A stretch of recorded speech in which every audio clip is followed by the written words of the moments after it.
Olá, tudo bem com você? Que a graça e a paz de nosso Senhor Jesus esteja sempre em sua vida. Pois bem, pela bondade do Senhor, pela sua misericórdia, é pela sua graça infinita que Ele nos concede essa oportunidade para que eu pudesse estar aqui e expor a sua palavra. Eu estou expondo o Evangelho segundo escreveu Lucas. Já fiz a exposição até o capítulo 8 e hoje vou entrar no capítulo 9. Lembrando que eu tenho uma playlist de todos os vídeos deste Evangelho. Eu tenho também outras playlists de outros livros da Bíblia, como por exemplo o livro de Atos, a carta de Paulo aos Romanos, o livro de Mateus. E eu vou deixar no card acima a playlist do Evangelho de Lucas, desde o capítulo 1. Vamos lá. Está aí. O capítulo 9 começa com a missão dos apóstolos. Qual é a missão dos apóstolos? Apóstolos é apóstolo, que é o enviado, aquele que são enviados. Vamos lá. Tendo Jesus convocado os 12, deu-lhes poder e autoridade sobre todos os demônios e para efetuarem curas. Interessante. Jesus ele convoca. Convocar aí o termo grego sugkaleo. Sugkaleo é ajuntar, reunir. Então, tendo reunido os 12 apóstolos, até porque Jesus ele demorou um tempo ainda para chamar os 12. Claro que ele chamou primeiramente aí os 4, Pedro, João, Tiago e André. André é irmão de Pedro e Tiago, irmão de João. Então, essa dupla aí de 2 irmãos, eles foram chamados primeiro. Depois Jesus continuou chamando os 12. Jesus tinha muitos discípulos, mas 12 apóstolos. E ele reuniu, após ele reunir esses 12, ele convoca, ajuntou eles aí e deu-lhes, o termo deu-lhes didome, é dar de livre e espontânea vontade.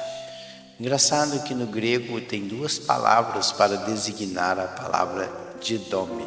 Tem esta aqui, que eu já falei, didome está aí, do lado direito da tela, e tem também paradidome, que é dar por meios de engano. A pessoa ela é enganada e ela acaba cedendo algo. Aí é paradidome, mas aqui é didome. Jesus deu de livre e espontânea vontade. Ele deu primeiramente poder e depois autoridade. Com certeza que poder, as 2 coisas eles seriam executadas em cima de algo. Porque poder é dunamis. E dunamis, na língua grega, aí esta palavra no nosso português deu aí origem à palavra dínamo, dinamite.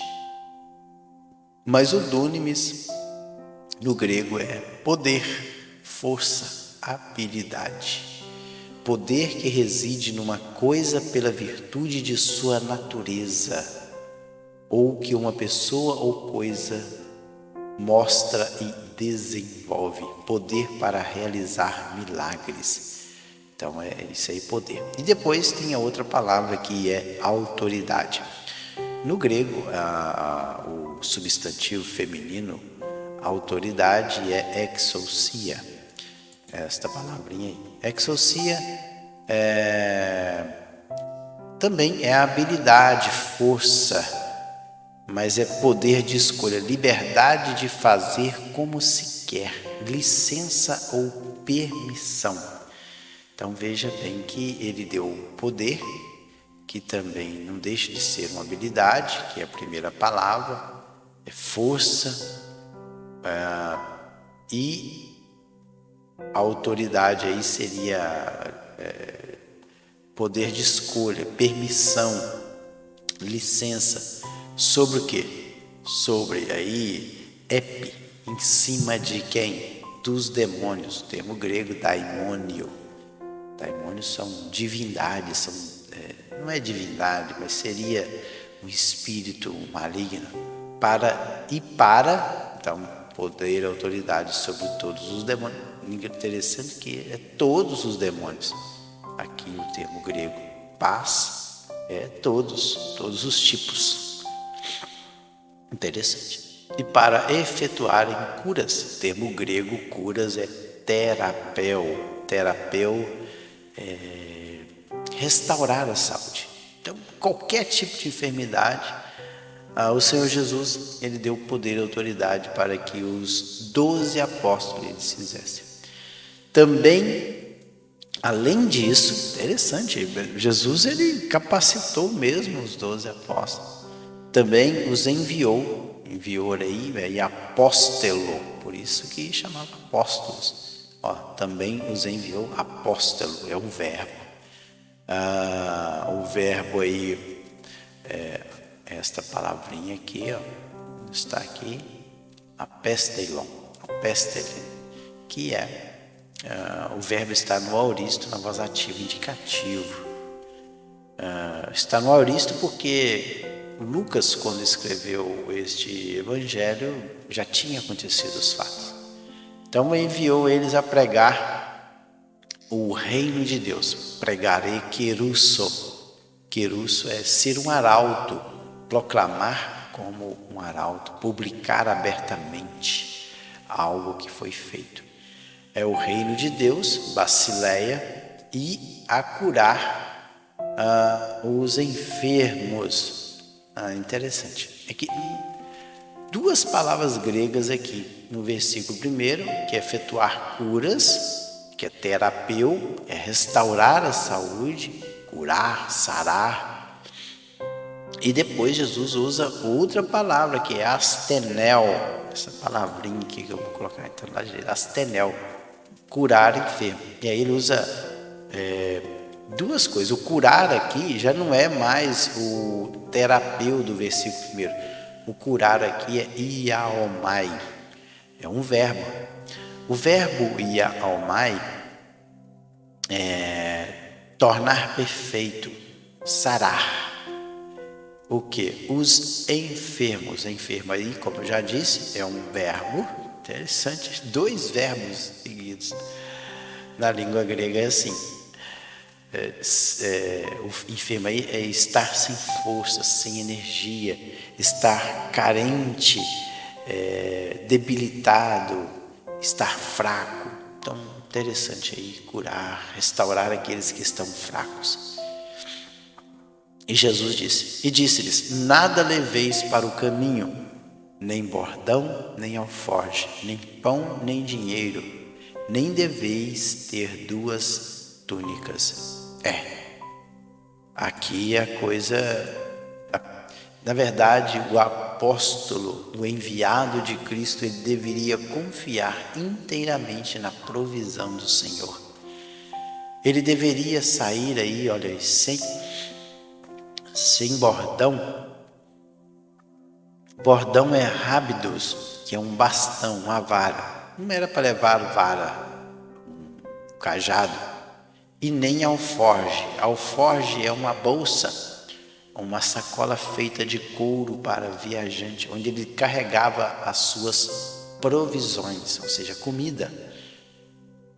Nem pão, nem dinheiro.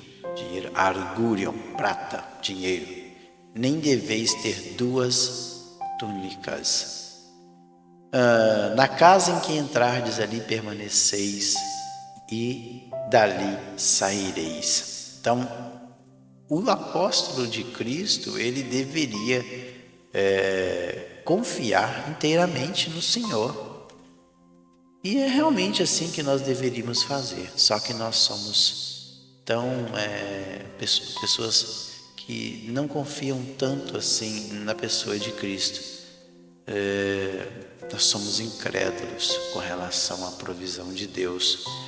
Muitas das vezes nós somos apegados às coisas materiais. Aí quando o Senhor nos chama, a gente tem que levar tudo. Sacolas e mais sacolas de roupas, todo tipo de provisão, dinheiro, tá? E o Senhor Jesus, Ele quando nos chama, Ele nos sustenta. Parece não, com certeza Jesus, Ele quer que nós confiemos inteiramente na sua provisão. E continuando aí, e onde quer que não vos receberem, ao sairdes daquela cidade, sacudi o pó dos vossos pés em testemunho contra eles. Por quê? Porque eles foram pregar o Evangelho, anunciaram o Evangelho do Reino, mas aquela cidade, aquela aldeia, aquele lugar, eles não quiseram dar ouvidos à voz do Senhor. Então, sacudiu o pó aí no sentido de juízo contra aquela cidade. Então, aquela cidade agora, o sangue daquelas pessoas não estarão mais nas mãos dos apóstolos de Cristo. Por isso que ele diz que é para sacudir a poeira ali da cidade em testemunho.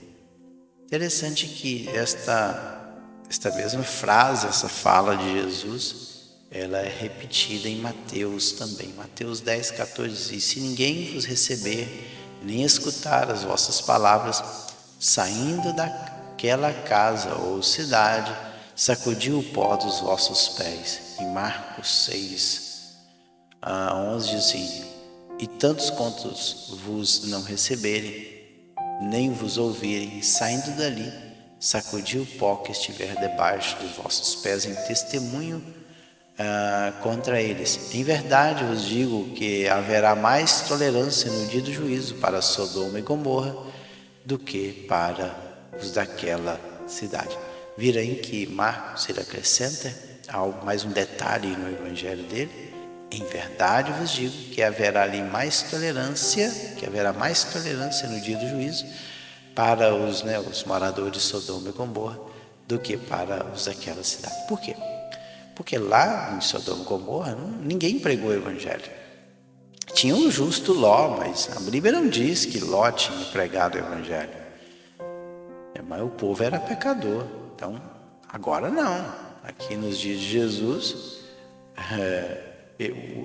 os apóstolos estavam pregando, divulgando a mensagem do reino. Se eles não aceitaram, o problema é deles. Eles teriam que arcar com as consequências do endurecimento dos seus corações. Tem outro lugar também, tem uma passagem aqui nesse mesmo, logo na frente, no próximo capítulo, nós vamos chegar lá ainda, Lucas 10, 11. Até o pó que da vossa cidade se nos pegou, sacudimos sobre vós. Sabei com tudo isso, que já o reino de Deus é chegado a vós. Então, esse sacudir o pó aí é no sentido de, eu estou livre do sangue de vocês. Eu não tenho mais culpa. É como lavar as mãos, como Pilatos, que ele lavou as mãos. Senhor, eu não tenho nada mais com isso. Porque lá em Atos 13, quando Paulo ele saiu da cidade de Icônio, sacudindo, porém, contra eles o pó dos seus pés, ou melhor, é isso mesmo, partiram de Icônio. Então, são um termo assim comum. Então, saindo, percorriam todas as aldeias, anunciando o evangelho. E o verbo aí é o angelion. E efetuando curas, terapeu por toda parte. Ora, o tetrarca Herodes soube de tudo o que se passava e ficou perplexo, porque alguns diziam: João ressuscitou dentre os mortos. Interessante que Não sei, já tinha passado tanto tempo, será que os judeus eles criam que o cidadão poderia levantar da sepultura dentre os ossos? Não sei. Mas o fato é que ele ficou sabendo que alguns diziam, olha, é João ressuscitado. Outra coisa que me chama a atenção aqui é que João, quando veio, o ministério de João Batista não era marcado por milagres, mas o de Jesus sim. O ministério de Jesus ele era marcado por mensagem, ensino da palavra e também por curas, milagres e libertações. Agora, por que o povo então estava dizendo que João Batista havia ressuscitado dentre os mortos? Com certeza é pela mensagem de Jesus.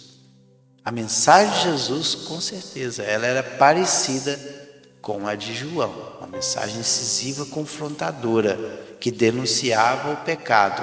A mensagem de João era assim, era uma mensagem dura, confrontava o homem e o seu pecado. João também, Jesus, com certeza, da mesma forma. Fato é tanto que tem uma passagem nos evangelhos, que eu não me lembro mais onde, mas está escrito no evangelho, que tem uma vez que Jesus pregou tão duro, que todos os seus discípulos o abandonaram. E os 12 ainda ficaram ainda dizendo, duro esse discurso, quem poderá suportá-lo? E aí Jesus chega e fala, Pedro, vocês não querem ir com eles também não? Já que a minha mensagem é dura, pode ir embora. Aí Pedro vira para Jesus e diz, Senhor, para onde iremos nós? É só o Senhor que tem palavras de vida eterna. Então, a mensagem de Jesus era parecida com a de João, por isso que eles diziam. E outra coisa, por que o tetrarca, o Herodes aqui, esse Herodes aqui, ele é uma família real. Esse Herodes aqui não era o Herodes o Grande. Esse aqui já era filho do Herodes Grande. E esse Herodes aqui foi o mesmo que João denunciou o seu adultério, porque ele tomou tomou a esposa do próprio irmão. E quando ele soube disso, ele ficou perplexo. A palavra grega aí é diaporel. Diaporel é estar totalmente perdido. Poxa, levantou mais um João aí para condenar o meu pecado. Prossigamos.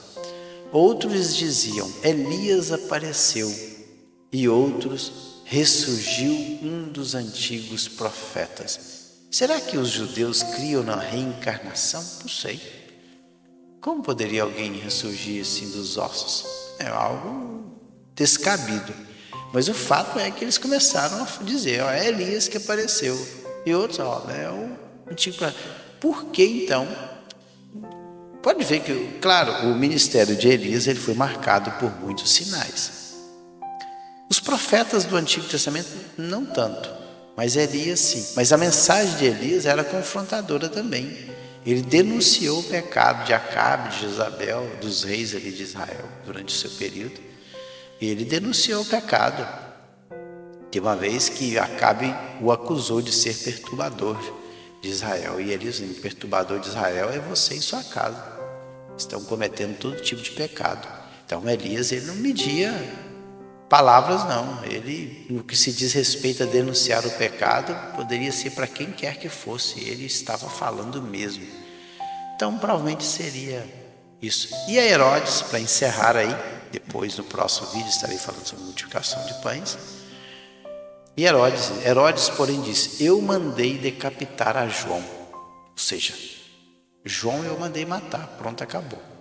Quem é, pois, este a respeito do qual tem ouvido tais coisas? E se esforçava para vê-lo. Interessante. Então, veja que, olha, É a mensagem de Jesus que era o detalhe. Pode ver, é a mensagem, não são os milagres de Jesus que chamou a atenção do povo e também do próprio Herodes. Olha, Herodes, porém, disse: eu mandei decapitar. Decapitar é apokefalizo. Esse palavrão mesmo, apokefalizo, é cortar a cabeça.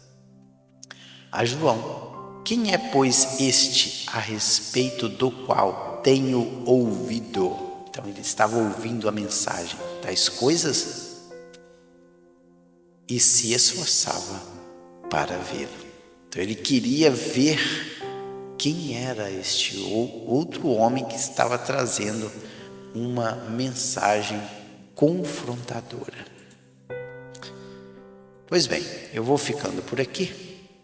No próximo vídeo estarei falando sobre a multiplicação dos pães, aí segundo aí o evangelho que Lucas escreveu. Então não perca aí o próximo vídeo. São palavras maravilhosas que falam nossos corações. O evangelho de Jesus é um evangelho simples, mas objetivo. O evangelho de Jesus, ele fala em nossas vidas, ele toca os nossos corações.